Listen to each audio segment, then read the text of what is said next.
Hey everyone, it's Eric Silvermoon. I am actually going to share with you today how I create my reading candle.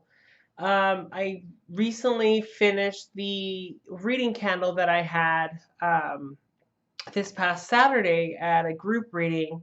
It was the last of it, and I was able to use it, and so I was needing a new one. And so I wanted to go ahead and show you how I kind of prepare my reading candle. But before I do, I kind of want to explain to you why I choose to actually use one. So for me, it's important for me to have a candle magic, a way of something that I feel could be divine light to protect myself and my client, just like the in terms of like a working candle for those that use working candle to do your magical workings, your crafts. It's that same kind of vibe where that light causes a protection around uh, the room, or depending on how big you cast that circle, that light kind of helps kind of balance everything out. It causes things to get to be purified and sacred. It really creates that moment. Um, During my readings, I allow for the client's spiritual tribe to use the light as a form to find me, to guide me, so that we get all gathered around this divine light. The light for me burns bright enough to allow the messages to come in very clear, very loving, very sacred and magical. And so, to me, it's really important for me to have a working candle. I won't. I'm sorry, a reading candle. I won't do any reading without having a candle, my reading candle, lit, and before calling in that sacred space. Um, Doing a reading without it will probably feel really weird and will really take me out of my comfort zone, and I think it might kind of make it just awkward. And so I bought this Chesapeake Bay candle at Target. It is so beautiful and it smells amazing. It is black birch. I want to say that it was $12. It's a big candle. It smells amazing. It has such a witchy scent. It smells like it smells like the only way I could describe it, it smells like the forest at night. It has a very masculine, wood burning. I can't describe it. Like if you find it at Target, black birch, smell it. It's probably the most witchiest smell I have ever smelled. So what I'm gonna do is that I want to decorate my working candle. I normally buy a candle that has some kind of jar, glass that I might be able to use it for something else. But this time I was like, you know what? I'm gonna go for a clear glass candle that I could actually decorate and do my thing to it.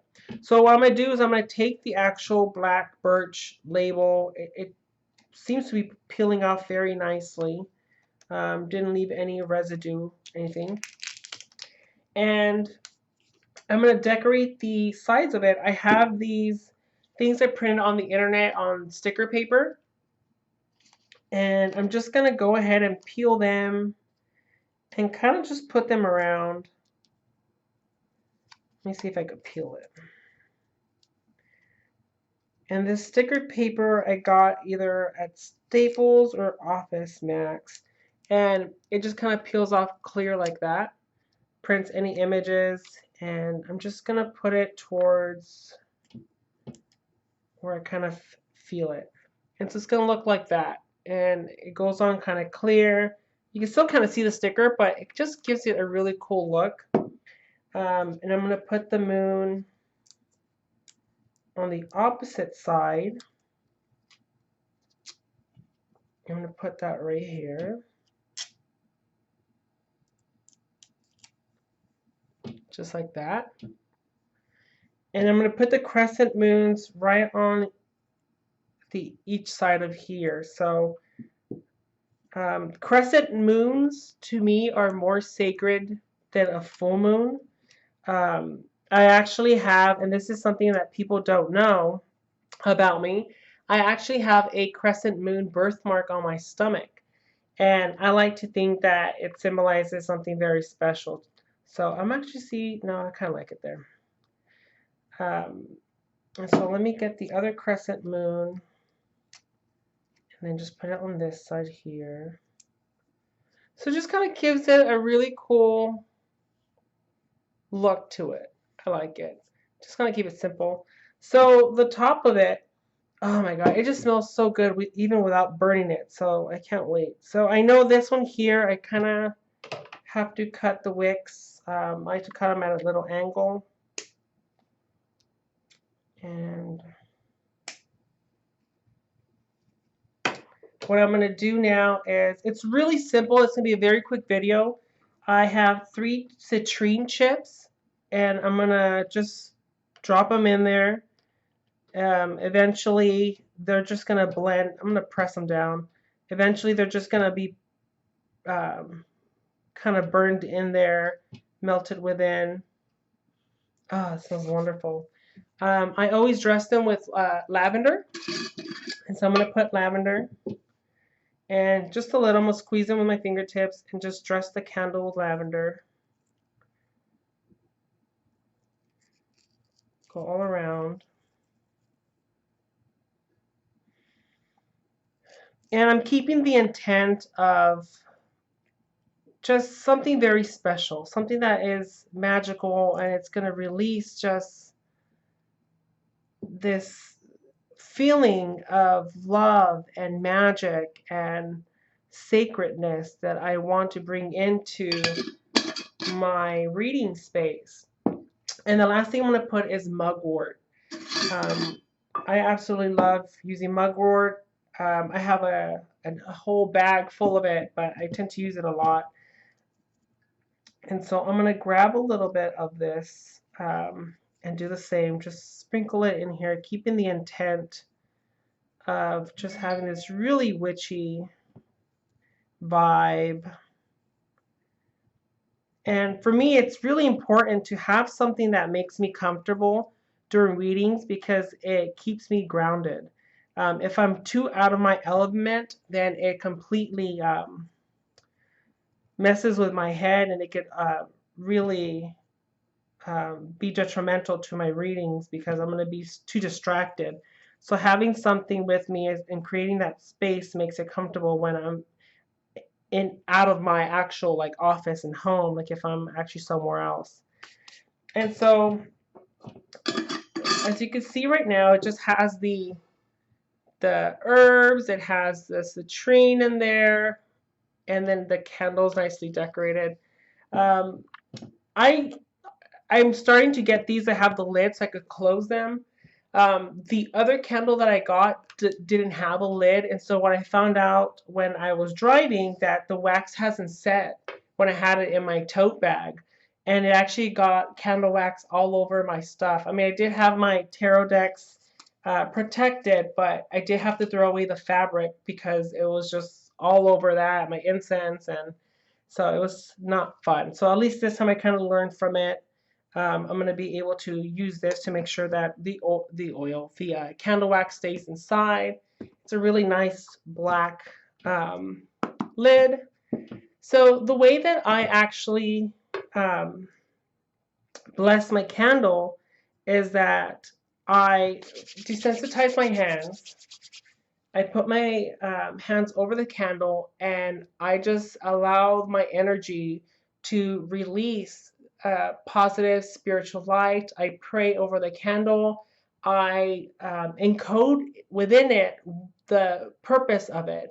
I let it know, I talk to it, let it know what it is and how I'm going to use it and what I require from it. I'm very specific and very clear on the direction to this candle. It's like I'm giving it its job, and I'm being as clear as possible in how I need this tool to work for me. And once I feel that the candle has been blessed and set, I draw my pentagram over it. I do a circle and then I seal it with my hands. It's almost like I envision the pentagram like a nice little layer of it, if you think of like a saran wrap, and then I just place it over it and then I seal it. So it just engulfs all the energy on my intent and seals it. And then I say, when I light it, I always light it when even if I'm going to turn it off anyways, I light it to seal it even more. I light each one and I say, as I light, so it is. Blessed be. And that's what I do. And so I have a reading that I have to do today. And so I really wanted to make sure that this candle was ready for me to do my reading. And so yeah, that was how I do my candle for my readings. And I do my working candle different. I use a large, just like one of those like column, or I can't remember. They're just like a taper candle, like a long thick one. I rub oil all over it, and then I roll that one. I actually have a video. You might be able to look for it. I roll it in all the herbs that will create that magical creativity passion as I'm doing my spell work. And I write sigils on it, and it tends to a little bit more messier. And so it's a little bit more personal because I use that only specifically for magic. So the intent's a little bit stronger. This one here, it's just a nice way for the sacred, positive spiritual light to be in the room, to make the environment a little bit more protected and guided, and it's easier for people's spiritual tribes to find me and to find their client, and to know that the area that we are working on has been consecrated and it's very sacred and intimate. So thank you guys for watching, and I look forward to reading your comments. I really do enjoy your comments, and I love interacting with you guys. So I really appreciate all your love and support. So yeah, I will find you on YouTube and or my Facebook page. Thank you guys so much. Blessed be.